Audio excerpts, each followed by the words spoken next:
যাব হচ্ছে বান্ধবীর মেয়ের অন্নপ্রাশনে। তো শাড়ি পরার ইচ্ছে না ছিল না, যা গরম পড়েছে এই গরমে চুড়িদার পরারই ইচ্ছে ছিল, কিন্তু বর বলছে এবার সব শাড়িগুলো হাওড়ার মঙ্গলাহাটে গিয়ে বেচে দেবো।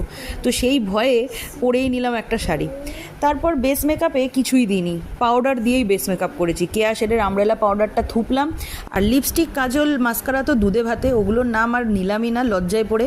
মুখটা কি একটা ফাঁকা ফাঁকা লাগছিল, তো তারপর শ্যাডো প্যালেট থেকে একটুখানি লাল রং নিয়ে গালে আর চোখের ওপরে একটু লাগিয়ে নিলাম, ওই নামস্তুতে আর কি। তারপর এই হারটার কথা মনে আছে তো, এটা সেই সরস্বতী পুজোর থেকে পরবো।